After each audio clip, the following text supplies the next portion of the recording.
نحمده ونصلي على رسوله الكريم اما بعد فاعوذ بالله من الشيطان الرجيم بسم الله الرحمن الرحيم رب اشرح لي صدري ويسر لي امري واحلل عقدة من لساني يفقهوا قولي. پیج 62 پر غسل، وضو اور تیمم. غسل جنابت کا طریقہ. حضرت میمونہ رضی اللہ عنہا بیان کرتی ہیں کہ رسول اللہ صلی اللہ علیہ وسلم نے غسل کا ارادہ فرمایا تو سب سے پہلے دونوں ہاتھ دھوئے. یہ غسل جنابت یعنی ناپاک جب انسان ہو جائے تو اس کے بعد پاک ہونے کے لیے جو غسل کرنا ہے اس کا طریقہ. تو آپ صلی اللہ علیہ وسلم نے سب سے پہلے اپنے ہاتھ دھوئے. ہاتھ کیوں دھوئے؟ کیونکہ باقی کام سب ہاتھوں سے ہی کرتا ہے انسان، تو اگر صفائی کرنے والے ٹول صاف نہیں تو صفائی کہاں ہوگی. پھر شرمگاہ کو دھویا یعنی استنجا کیا. پھر بایاں ہاتھ جس سے شرمگاہ کو دھویا تھا یعنی استنجا کیا تھا زمین پر رگڑا، پھر اس کو دھویا. زمین پہ کیوں رگڑا؟ اس لیے کہ اس زمانے میں صابن اس طرح اویلیبل نہیں ہوتا تھا، تو مٹی پاک کرنے والی ہوتی ہے، مٹی کے اندر ایسی صلاحیت ہوتی ہے جو جرمز کو کل کر دیتی. تو اگر آج آپ کے پاس صابن ہے تو اس کے لیے ضروری نہیں کہ آپ مٹی پر ہی ہاتھ رکھ دیں کہ اب آپ پریشان ہو کہ ہمارے واش روم میں تو ٹائلز لگی ہوئی ہیں اور مٹی نہیں ہے تو کیا ہمارا غسل نہیں ہوگا، تو اس کا آلٹرنیٹ آپ استعمال کر سکتے ہیں. پھر کلی کی اور ناک میں پانی ڈالا، پھر چہرہ دھویا، پھر کوہنیوں تک ہاتھ دھوئے، پھر سر پہ پانی ڈالا اور بالوں کی جڑوں تک پانی پہنچایا. یعنی صرف پانی ڈالا ہی نہیں بلکہ مل کے سر کو بالوں کے جڑ یعنی جہاں سے بال اگتے ہیں اس سارے حصے کو خوب تر کیا. 3 بار سر پر پانی ڈالا، پھر تمام بدن پر پانی ڈالا. یعنی پہلے سر پہ 3 بار ڈال کے اس کو سارا دھو ڈالا، پھر پورے جسم پر پانی ڈالا. پھر جہاں آپ نے غسل کیا تھا اس جگہ سے ہٹ کر پاؤں دھوئے. تو اس کا مطلب ہے کہ باقی وضو آپ نے شروع میں کر لیا اور پاؤں دھونے کا عمل بالکل آخر میں کیا. حافظ ابن حجر رحمۃ اللہ علیہ فرماتے ہیں کسی حدیث میں غسل جنابت کا وضو کرتے وقت سر کے مسے کا ذکر نہیں. کیوں؟ اس لیے کہ سر دھو جو لیا جاتا ہے. حضرت عائشہ رضی اللہ عنہا اور حضرت عبداللہ بن عمر رسول اللہ صلی اللہ علیہ وسلم کے غسل جنابت میں وضو کا ذکر کرتے ہوئے فرماتے ہیں کہ آپ نے سر کا مسا نہیں کیا بلکہ اس پر پانی ڈالا. امام نسائی نے اس حدیث پر یہ باب باندھا ہے جنابت کے وضو میں سر کے مسا کو ترک کرنا. امام ابو داؤد فرماتے ہیں میں نے امام احمد سے سوال کیا کہ جنبی جب غسل سے قبل وضو کرے تو کیا سر کا مسا بھی کرے؟ جنبی یعنی جس کو حالت جنابت لاحق ہوئی ہے، ناپاک ہے، جب غسل سے قبل وضو کرے تو کیا سر کا بھی مسا کرے؟ آپ نے فرمایا وہ مسا کس لیے کرے جبکہ وہ اپنے سر پر پانی ڈالے گا. حضرت عائشہ رضی اللہ تعالی عنہا نے کہا میں اور رسول اللہ صلی اللہ علیہ وسلم ایک برتن سے نہاتے اور دونوں اس سے چلو بھر بھر کر لیتے تھے. یعنی آج کے دور میں تو آپ کے پاس مگ ہیں اور بہت سی سہولتیں ہیں، تو اس دور میں چلو سے پانی لے کر اپنے اوپر ڈال لیتے تھے. اس سے کیا پتہ چلتا ہے کہ اللہ نے انسان کو عقل دی ہے، انسان تدبیر کرے. اب آپ کو مثلا نہانے کی ضرورت ہے، آپ واش روم میں گئے ہیں، کہیں مسافر ہیں، وہاں صرف پانی کی بالٹی تو ہے لیکن پانی نکالنے والی کوئی چیز نہیں، تو آپ روتے ہوئے باہر آ جائیں کہ میں تو آج غسل ہی نہیں کر سکتی کیونکہ مگا ہی نہیں ہے. تو آپ صلی اللہ علیہ وسلم کا طریقہ دیکھیے کہ چلو بھر کے ایک ہاتھ سے یا لب بھر کے 2 ہاتھوں سے ڈال کے غسل کر لیتے. غسل پردے میں کرنا چاہیے. کیا وضو کے لیے مسح ضروری ہے؟ ضروری؟ کتنا ضروری ہے؟ کیا غسل میں وضو ضروری ہے؟ آپ نے فرمایا کہ وضو کے لیے مسح ضروری ہے بلکہ فرض ہے. پھر آپ سے میں نے پوچھا کہ کیا غسل کے لیے وضو ضروری ہے؟ تو جی ہاں، غسل ہوتا نہیں وضو کے بغیر. لیکن بات یہ ہے کہ پھر جب وضو نہیں ہوتا مسح کے بغیر اور غسل نہیں ہوتا وضو کے بغیر تو کیا غسل میں مسح ضروری ہے؟ تو پھر کیسے؟ آپ کا تو نتیجہ غلط نہیں نکلا. دیکھیے نا، آپ فرماتے ہیں کہ وضو کے لیے مسح فرض ہے، غسل کے لیے وضو فرض ہے، لیکن آخر میں کہتے ہیں غسل کے لیے مسح فرض نہیں. جی ہاں، کیونکہ آپ صلی اللہ علیہ وسلم نے ایسا نہیں کیا. سب سے پہلی بات تو یہ جو آپ سے طریقہ منقول ہے اس میں ایسا نہیں ہے. اور دوسری بات یہ ہے کہ انڈرسٹوڈ بات ہے کہ جب سر پہ پانی پڑ گیا تو پھر مسے کی کیا ضرورت ہے. تو اس سے پتہ چلتا ہے کہ ہمارا دین جو ہے وہ بہت لاجیکل ہے، اس میں بے وجہ تکلیف نہیں دی گئی. ایسا بھی نہیں ہے کہ آپ لوگوں کو روکنا شروع کر دے اور آپ فتویٰ دینا شروع کر دے کہ آپ غسل جنابت میں مسا نہ کرنا. اس طرح نہیں بات ہوتی، وہ تو ایک سیکوینس میں ایک چیز چلتی ہے تو وہ اٹس انڈرسٹوڈ. لیکن ایسے ایشوز کو الگ لے کے ان کو ہوا دینا اور لوگوں کے اوپر زندگی مشکل کرنا، ان کو بات سمجھ نہیں آتی، پھر وہ کہتے ہیں یہ ایک نیا دین بن گیا. تو اس طریقے سے پرہیز کرنا ہے آپ کو. بہت سے لوگوں کو غسل جنابت اور نہانے کا یعنی عام طور پہ جو ہم بات لیتے ہیں اس کا فرق ہی نہیں پتا. تو جو ڈیلی آپ شاور لیتے ہیں یا بات لیتے ہیں دیٹ از ڈفرنٹ. لیکن جب آپ پاک ہونے کے لیے نہاتے ہیں تو وہ مختلف ہے. روز آپ نہانا بھی اگر سنت کے مطابق کریں تو بہت اچھا ہے، وہ نہانا بھی ثواب بن گیا، وہ ساری ایفرٹ کسی کام لگ گئی کیونکہ آپ سنت کے مطابق ایک کام کریں. لیکن غسل جنابت تو ہوتا ہی نہیں جب تک کہ آپ کلی نہ کریں، ناک میں پانی نہ ڈالیں اور سارے بدن پہ پانی نہ بہائیں. ٹھیک ہے، آگے چلتے ہیں. غسل جنابت کا وضو کافی ہے. حضرت عائشہ رضی اللہ تعالی عنہا سے روایت ہے کہ رسول اللہ صلی اللہ علیہ وسلم غسل جنابت کے بعد وضو نہیں کرتے تھے. یعنی غسل جنابت میں جو وضو ہو جاتا ہے شروع میں جو آپ کرتے تھے، جس کے پاؤں بالکل آخر میں دھوتے تھے، اسی وضو سے نماز پڑھ لیتے تھے. بہت سے لوگوں کو یہ کنفیوژن ہے کہ جناب ہم اگر سر سے دوپٹہ اتار دیں تو کیا ہمارا وضو باقی رہے گا، ہے نا. یہ بہت ایک خلش سی دل میں لوگوں کی ہوتی.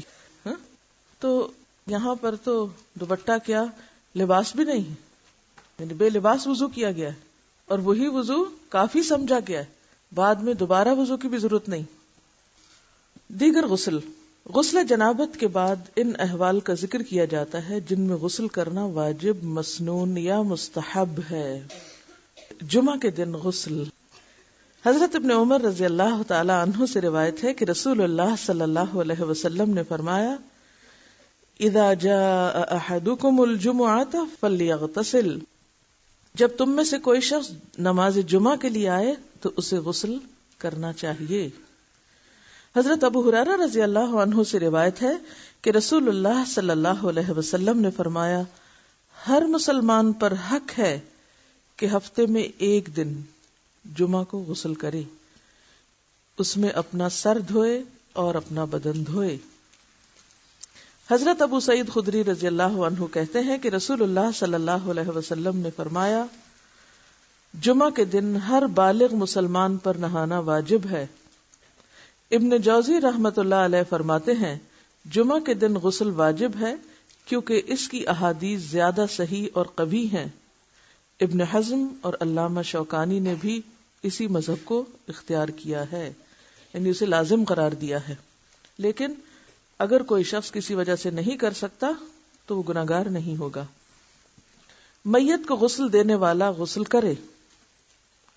حضرت ابو ہریرہ رضی اللہ عنہ روایت کرتے ہیں کہ رسول اللہ صلی اللہ علیہ وسلم نے فرمایا جو شخص مردے کو غسل دے اسے چاہیے کہ وہ خود بھی نہائے. حضرت ابن عباس رضی اللہ عنہ سے روایت ہے کہ رسول اللہ صلی اللہ علیہ وسلم نے فرمایا تم پر میت کو غسل دینے سے کوئی غسل واجب نہیں کیونکہ تمہاری میت طاہر مرتی ہے، یعنی پاک ہوتی ہے، نجس نہیں، یعنی مردہ کوئی ناپاک چیز نہیں ہو جاتا، لہذا تمہیں ہاتھ دھو لینا ہی کافی ہے. یعنی میت کو نہلانے کے بعد غسل مستحب تو ہے، لازم نہیں، ضروری نہیں. دونوں احادیث کو ملانے سے یہ مسئلہ ثابت ہوا کہ جو شخص میت کو غسل دے اس کے لیے نہانا مستحب ہے، ضروری نہیں. چنانچہ ابن عمر فرماتے ہیں ہم میت کو غسل دیتے، پھر ہم میں سے بعض غسل کرتے اور بعض نہ کرتے. حافظ ابن حجر نے اسے صحیح کہا ہے، یعنی چوائس پر ہے. نو مسلم غسل کرے. قیس بن عاصم رضی اللہ عنہ سے روایت ہے کہ جب وہ مسلمان ہوئے تو رسول اللہ صلی اللہ علیہ وسلم نے انہیں حکم دیا کہ پانی اور بیری کے پتوں کے ساتھ غسل کریں. بیری کے پتے صابن کی جگہ ہیں. نو مسلم کو یعنی نیو مسلم کو غسل کرنا اس لیے بھی ضروری ہے کہ قبل از اسلام اگر وہ جنبی تھا کبھی یا ناپاک تھا یا ایک عورت کئی بار حائضہ ہوئی تو اس نے غسل جنابت تو نہیں کیا ہوگا نا. تو ایسی صورت میں جب ایک شخص مسلمان ہوتا ہے تو اس کے لیے غسل کرنا لازم ہوتا ہے تاکہ وہ پاک ہو جائے. عیدین کے روز غسل.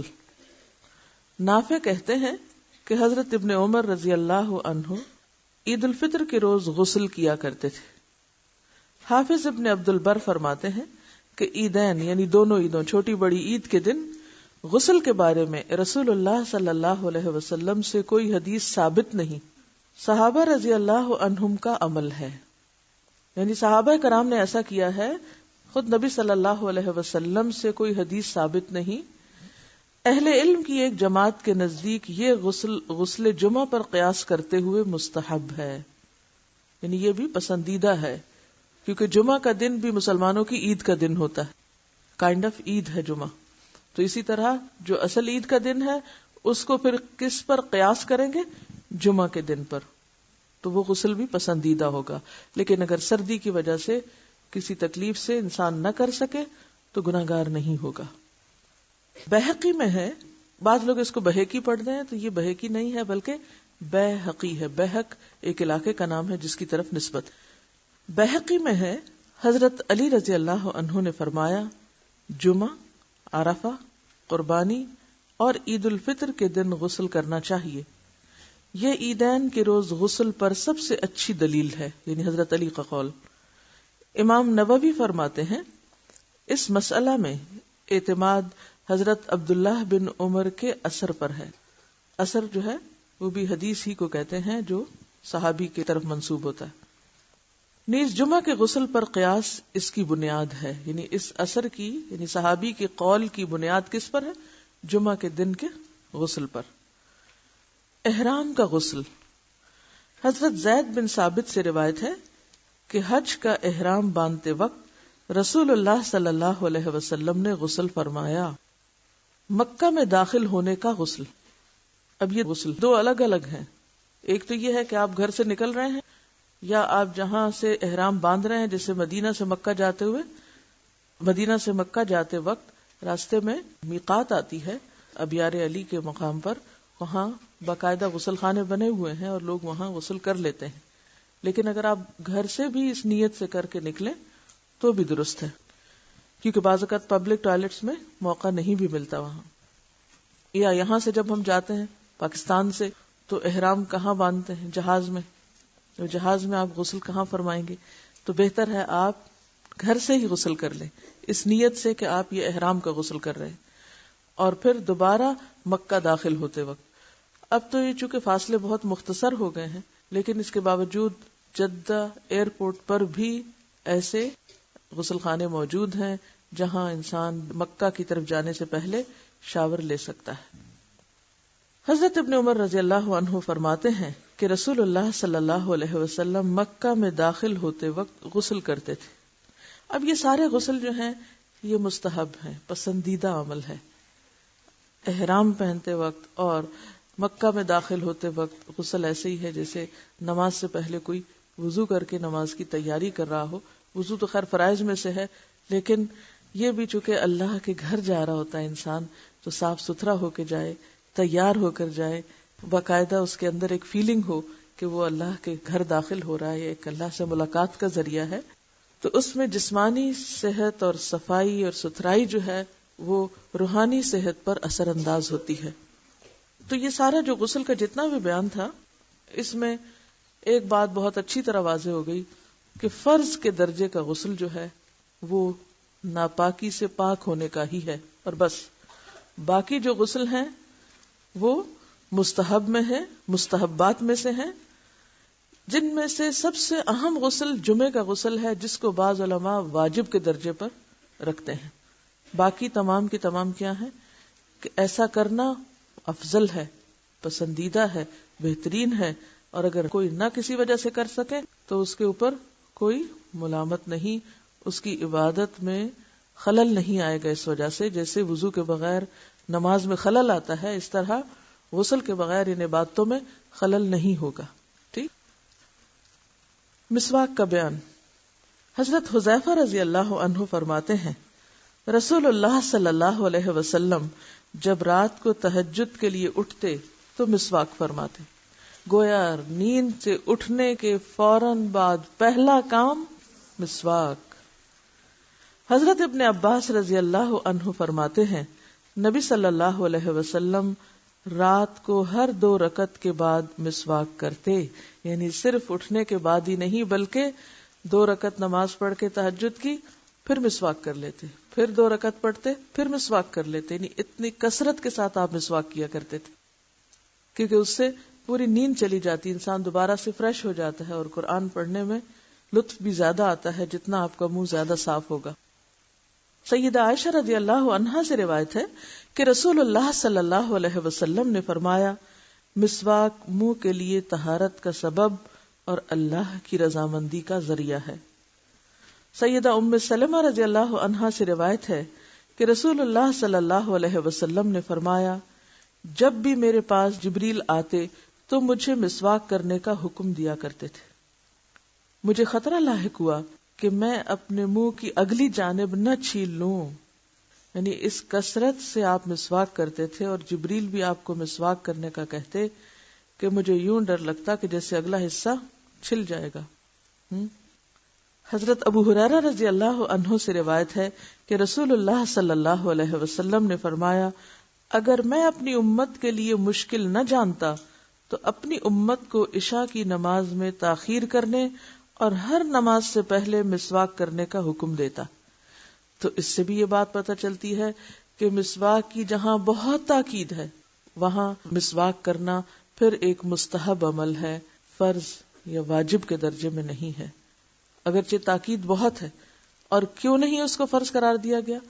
کہ لوگوں کے لیے مشقت ہو جاتی، ہر جگہ انہیں اپنے ساتھ مسواک رکھنا پڑتا، اور اگر نہ ہوتا تو پھر ان کے لیے عبادت مشکل ہو جاتی۔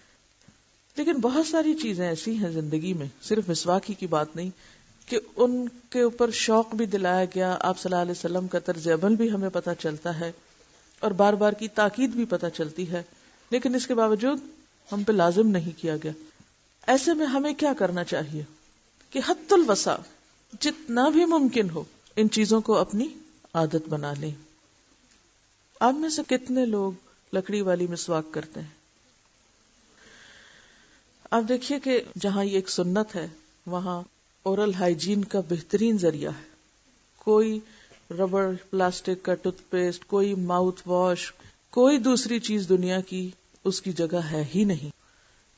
ایک بہت ہی نیچرل انداز ہے منہ کو صاف کرنے کا، اور آپ دیکھیں گے کہ اگر آپ واقعی اس کو روٹین میں کرتے ہیں تو جو آپ کا ڈینٹل ڈکے ہے اس کو آپ پریونٹ کر سکتے ہیں، جو کہ کسی بھی ٹوتھ پیسٹ سے نہیں ہو سکتا، کیونکہ ہر ٹوتھ پیسٹ میں کسی نہ کسی طرح کی شوگر، کسی نہ کسی طرح کے کچھ ایسے کیمیکلز شامل کیے ہوتے ہیں، پریزرویٹیوز وغیرہ، اس کو پریزرو کرنے کے لیے، جبکہ لکڑی کو پریزرو کرنے کے لیے کوئی ایسی ضرورت نہیں ہوتی۔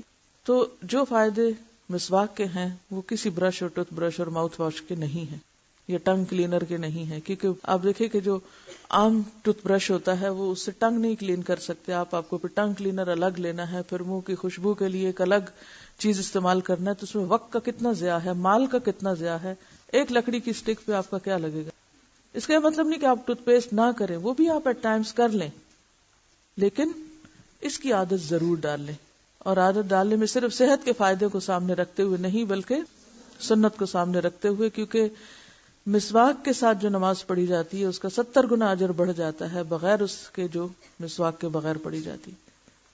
اچھا، اب آپ دیکھیے کہ بات ہے عادت کی، بات ہے استعمال کے طریقے کی، کیونکہ میں نے بہت غور کیا کہ لوگ ایسا کیوں نہیں کر پاتے، تو اس کی ایک بڑی اہم وجہ یہ ہے کہ لوگوں کو استعمال کرنا نہیں آتا، یہ بہت بڑی رکاوٹ ہے، یا پھر یہ کہ اس کی اویلیبلٹی نہیں ہوتی۔ نمبر 2، دل بھی چاہتا ہے، نیت ہے، ارادہ ہے، لیکن ملتا نہیں، یا یہ نہیں پتا ہوتا کہ کون سا مسواک کیا فائدہ رکھتا ہے اور کون سا ہمیں سوٹ کرتا ہے، جو ہم آسانی کے ساتھ کر سکتے ہیں۔ تو اس میں 2-3 کام ہمیں کرنے ہیں پریکٹیکلی۔ ایک تو یہ ہے کہ بالکل کوئی جھجک نہیں، کوئی شرم نہیں، کچھ نہیں، مسواک کرنے کا طریقہ سیکھنا ہے، کیونکہ بعض مسواک آسان ہوتے ہیں استعمال کرنے، جن میں زیتون کا یا نیم کا جو مسواک ہوتا ہے اٹس ویری ایزی، بہت جلدی اس کا آگے وہ برش بن جاتا ہے اور انسان بہت آسانی سے کرتا ہے۔ اسی طرح عام طور پہ جو پیلو کا مسواک ہے وہ بھی بہت فائدہ مند چیز ہے۔ نبی صلی اللہ علیہ وسلم حلق تک مسواک کیا کرتے تھے کہ ساری جو آپ کی علائشیں ہیں وہ آپ کی زبان یا ٹنگ کے پچھلے حصے پہ چلی جاتی ہیں، وہاں جم جاتی، تو جب آپ اس کو کلین کر دیتے ہیں تو آپ معدے کی بہت ساری امراض سے خود بخود نجات پا جاتے ہیں۔ اور حضرت عائشہ فرماتی ہے کہ آپ صلی اللہ علیہ وسلم جب مسواک کرتے تھے تو اع کی آواز آتی تھی، یعنی وہ اتنا آگے تک کرتے تھے کہ جیسے تھرو اپ کرنے لگے ہوں. اور آپ کو پتا ہے میں سب سے ہارڈسٹ مسواک یوز کرتی ہوں، اور وہ تمبر کی مسواک ہے. میں مری سے یا ابٹاباد سے خاص طور پر منگواتی ہوں. جو بھی کوئی وہاں سے آنے والا ہو تو میری ریکویسٹ ہوتی ہے. ابھی پچھلے دنوں میں کینیڈا گئی تھی، میں نے کینیڈا تک وہی مسواک منگائی کیونکہ مجھے اس کے علاوہ کسی اور میں لطف ہی نہیں آتا. وہ سب سے سخت مسواک ہے اور آخر تک وہ کڑوی رہتی ہے. بعض مسواک ہوتے ہیں نا شروع میں وہ نر ہوتے ہیں اور پھر اس کے بعد ختم ہو جاتے ہیں، لیکن جب سے میں نے وہ شروع کیا الحمدللہ دانتوں کو کوئی تکلیف نہیں ہوئی. کہ ہوتا ہے نا کہ کوئی درد یا کسی قسم کی کوئی کھچاؤ یا کچھ، الحمدللہ. حالانکہ اس سے پہلے کچھ نہ کچھ سلسلہ چلتا ہی رہتا تھا. سب سے پہلے نرم ترین مسواک اگر آپ شروع کریں گے تو آپ کے لیے بہت آسانی ہوگی اور آپ کو عادت پڑ جائے گی. ونس آپ یوز ٹو ہو جائیں گے تو پھر کسی بھی قسم کا مسواک آپ یوز کر سکیں گے. سب سے نرم اور سب سے آسان اور سب سے زیادہ جس کا آگے برش بن جاتا ہے زیتون کا مسواک ہے. اور اس میں یہ ہے کہ اگر آپ اس کو تھوڑا سا بھی بھگو دیں پیچھے سے، سامنے سے نہیں پیچھے سے، تو وہ چونکہ درخت کا حصہ ہے تو فوراً آگے تک اپنا اثر پہنچا دیتا ہے. اس کو اتنا زیادہ دیر نہیں آپ بھگوئیں کہ جس سے یہ بالکل ہی گل کے اتر جائے یا ٹوٹنے لگے، کیونکہ اگر آپ زیادہ بھگوئیں گے تو آپ کرنے لگیں گے اور یہ آپ کے ہاتھ میں ٹوٹنے لگ جائے گا مسواک. اور آپ یہ بھی کر سکتے ہیں کہ آپ اس کو تھوڑی دیر اگر اگلی سائڈ بھی 5 منٹ صرف بھگو دیں تو اس کے بعد آپ دانت سے چبانا شروع کریں. جب آپ چبانے لگیں گے تو اس سے آپ کے ویسے بھی دانتوں کی جو ہڈی ہے وہ مضبوط ہوگی. اور چباتے ہوئے آپ اگر یہ باہر کا چھلکا جو ہے اس کو تھوڑا سا دانت سے ہی چھیل دیں، چھری سے کسی اور چیز سے اس کو نہ چھیلیں کیونکہ یہ ویسے ہی بہت نرم ہے. اور اس کے بعد آپ اس کو دائیں بائیں کرنا شروع کریں اور تھوڑی دیر کے بعد جب یہ نرم ہو جائے تو پھر نرم حصہ جو بالکل بالوں کی طرح نرم ہو جاتا ہے پھر اس کو آپ زبان پر استعمال کرنا شروع کریں. انشاءاللہ ایک دفعہ سلسلہ شروع ہو گیا تو پھر آپ اس کو چھوڑ نہیں پائیں گے. یعنی جو آپ کو طہارت و نظافت کا احساس ہوگا مسواک کے بعد وہ کسی بھی اور چیز کے ساتھ ہوتا ہی نہیں. اس وقت جو مجھے آپ سے مطلوب ہے وہ یہ کہ اپنے اوپر اس سنت کو لازم کر لیں اور اس کورس میں جو تربیتی کورس ہے فوکسڈ رہیے کہ جو اس کورس کا مقصد ہے وہ پورا ہو. اس کورس کا مقصد یہ ہے کہ جن سنتوں سے ہم اب تک اعراض برتے ہوئے ہیں ان سنتوں کو اپنی عملی زندگی میں داخل کر لیں، کیونکہ یہ صرف علم کی کلاس نہیں ہے. اس میں کیا ہے، جو ہم نہیں کر رہے وہ کرتے چلے جانا ہے، جو لکھا ہوا ہے سیدھا سیدھا. مسواک کی عادت ڈال لیں تو انشاءاللہ العزیز آپ واقعی دنیا کے اعتبار سے بھی فائدے دیکھیں گے. اور دوسرا یہ کہ آپ کی نماز میں خشوع اور پھر اطمینان قلب ہے وہ بھی انشاءاللہ نصیب ہوگا. اور سب سے بڑا فائدہ کہ سنت پر عمل کا اجر ملے گا. وضو کا بیان. نیند سے جاگ کر پہلے ہاتھ دھوئیں. صبح جب پہلے آپ واش روم میں پہنچے تو ہاتھ دھوئیں. حضرت ابو ہریرہ رضی اللہ عنہ سے روایت ہے کہ رسول اللہ صلی اللہ علیہ وسلم نے فرمایا وَإِذَا اسْتَيْقَظَ أَحَدُكُم مِّن نَّوْمِهِ فَلْيَغْسِلْ يَدَهُ قَبْلَ أَن يُدْخِلَهَا فِي وَضُوئِهِ فَإِنَّ أَحَدَكُمْ لَا يَدْرِي أَيْنَ بَاتَتْ يَدُهُ. جب تم نیند سے جاگو تو اپنا ہاتھ پانی کے برتن میں نہ ڈالو جب تک کہ اس کو 3 بار نہ دھو لو، کیونکہ تم نہیں جانتے کہ اس ہاتھ نے رات کہاں گزاری ہے. مطلب یہ ہے کہ نیند سے جاگ کر ہاتھ پہنچو تک 3 بار دھو کر پھر انہیں پانی کے برتن میں ڈالنا چاہیے. ہو سکتا ہے رات کو ہاتھ بدن کے کسی حصے کو لگ کر پلید ہو گئے ہوں. اب تو خیر ٹیپ کا طریقہ ہے، لیکن اس سے پہلے لوگوں کے پاس مگ بھی نہیں ہوتے تھے اور لوٹوں کا بھی اس طرح رواج نہیں تھا. تو عموماً کیا ہوتا تھا، برتن کے اندر سے، جیسے اب بھی دیہات میں بعض اوقات برتن کے اندر سے ہاتھ ڈال کے لب سے پانی ڈال کے وضو کیا جاتا ہے. نیند سے جاگ کر 3 بار ناک جھاڑیں. اب یہ بھی سنت ہے.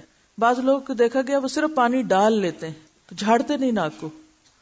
سیدنا ابو ہریرہ رضی اللہ عنہ روایت کرتے ہیں کہ رسول اللہ صلی اللہ علیہ وسلم نے فرمایا جب تم نیند سے بیدار ہو پھر وضو کا ارادہ کرو تو پانی چڑھا کر 3 بار ناک جھاڑو، کیونکہ شیطان ناک کے بانسے میں رات گزارتا ہے. سونے والے کے ناک کے بانسے میں شیطان کی رات گزارنے کی اصلیت اور حقیقت اللہ ہی بہتر جانتا ہے. ہمارا فرض ایمان لانا ہے کہ واقعی شیطان رات گزارتا ہے. اور اگر دیکھا جائے تو ساری غلاظتیں جو ہیں ہوا کی یا پولوشن کی وہ سانس لیتے وقت ناک میں ہی جمع ہوتی. تو اگر آپ ناک جھاڑیں گے تو وہ سب کچھ صاف ہو جائے گا. اور اس کا بھی طریقہ کیا ہے کہ اگر آپ ایک جیسے دایاں پہلے جھاڑ رہے ہیں تو بائیں کے اوپر آپ انگوٹھا اگر رکھ لیں تو پورے کا پورا جو ہے وہ پہلے ایک طرف سے اور پھر دوسری طرف سے اور پھر دونوں طرف سے برابر. تو اس سے آپ دیکھیں گے کہ کان اور ناک اور یہ پورے سائنسز ہر چیز کھل جائے گی آپ کی, یعنی پیچھے تک آپ کا دماغ جو ہے وہ ایکٹیو ہو جائے گا. کیونکہ جب ہم دونوں طرف سے اکٹھا ہی جھاڑ لیتے ہیں نا تو اس سے کیا ہوتا ہے کہ وہ پوری شدت کے ساتھ نہیں صفائی ہوتی. مسنون وضو کی مکمل ترتیب. وضو کے شروع میں بسم اللہ ضرور پڑھنی چاہیے, کیونکہ رسول اللہ صلی اللہ علیہ وسلم نے صحابہ کرام سے فرمایا بسم اللہ کہتے ہوئے وضو کرو. واضح رہے کہ وضو کی ابتدا کے وقت صرف بسم اللہ کہنا چاہیے. الرحمن الرحیم کے الفاظ کا اضافہ سنت سے ثابت نہیں. نبی صلی اللہ علیہ وسلم نے فرمایا جو شخص وضو کے شروع میں اللہ کا نام نہیں لیتا اس کا وضو نہیں. رسول اللہ صلی اللہ علیہ وسلم جوتی پہننے, کنگھی کرنے, طہارت کرنے اور غرض تمام کاموں میں دائیں طرف سے شروع کرنا پسند فرماتے. یہ عادت بھی ہمیں ڈالنی ہے. کیا؟ ہر کام دائیں جانب سے. پھر دونوں ہاتھ پہنچوں تک 3 بار دھوئیں. ہاتھوں کو دھوتے وقت ہاتھوں کی انگلیوں کے درمیان خلال کریں, یعنی صرف اوپر سے نہیں دھوئیں بلکہ اندر کے حصوں کو بھی گیلا کریں, انگلیوں میں انگلی ڈال کے. پھر ایک چلو لے کر آدھے سے کلی کریں اور آدھا ناک میں ڈالیں اور ناک کو بائیں ہاتھ سے جھاڑیں. یہ عمل 3 دفعہ کریں. پھر 3 بار منہ دھوئیں یعنی چہرہ. پھر ایک چلو لے کر اسے ٹھوڑی کے نیچے داخل کر کے داڑھی کا خلال کریں. پھر دایاں ہاتھ کوہنی تک 3 بار دھوئیں. پھر بایاں ہاتھ کوہنی تک 3 بار دھوئیں. ایلبو کو کہتے ہیں کونی, اور یہ جو ہڈی ہے یہ شامل ہونی چاہیے اس میں. پھر سر کا مسح کریں. دونوں ہاتھ سر کے اگلے حصے سے شروع کر کے گدی تک پیچھے لے جائیں, یعنی جہاں تک بالوں کی جڑیں ہیں.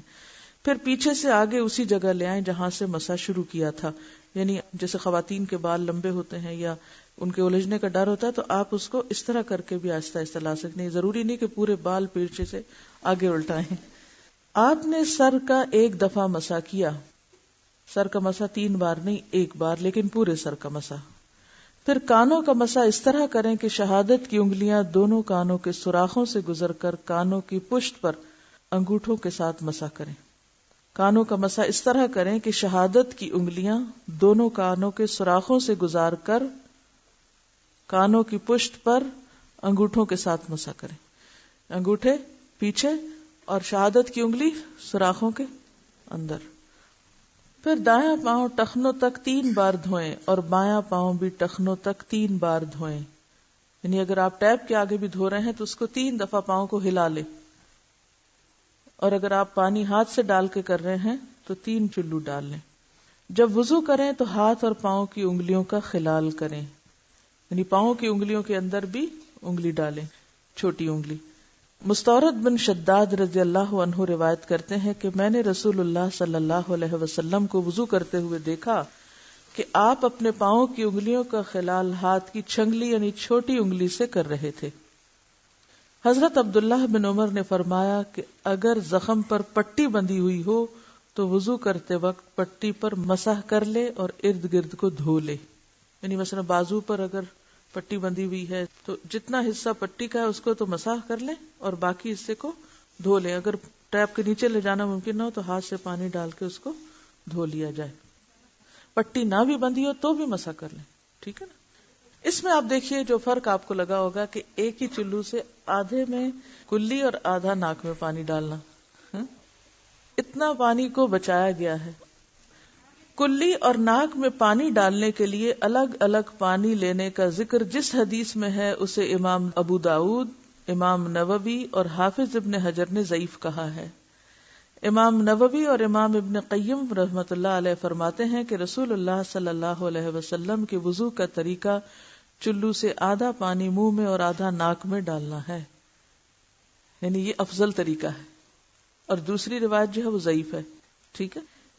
یعنی ایک چلو سے آدھا کلی اور آدھا ناک میں ڈالنا جو ہے یہ حدیث زیادہ صحیح ہے, اور جو دوسری حدیث ہے جس میں الگ الگ کرنا ہے وہ ضعیف روایت ہے. ایک بات جس کا مجھے سخت خوف اور خطرہ محسوس ہو رہا ہے وہ یہ کہ آپ آج سے گھر میں مفتی بن جائیں گے. اور جا کے سب کے وضو غلط قرار دیں گے. کیا ایسا ہی کریں گے؟ لیکن مجھے ڈر کیوں لگ رہا ہے آپ ایسے کریں گے؟ ہاں دیکھیے، آپ فقہ اسلامی پڑھ رہے ہیں، یہ جان رہے ہیں کہ فقہ کی اصل بنیاد قرآن اور سنت میں صحیح حدیث ہے، اور پریفرنس ہماری صحیح احادیث پر ہے، اور پھر سارے ذخیرے کو کھنگال کر جو چیزیں صحیح کے درجے پہ پوری اتر رہی ہیں ان کو اختیار کرنا ہے. اب یہ آپ تو ایک پروسیس سے گزر کر آپ ایک چیز کو لے رہے ہیں، ڈھونڈ کے سب جان کے، پھر آپ کہہ رہے ہیں ہاں ٹھیک ہے میں یہ لے سکتی ہوں. لیکن جنہوں نے یہ سب جانا نہیں پڑھا نہیں، ان پر آپ مسلط تو نہیں کر سکتے نا کچھ.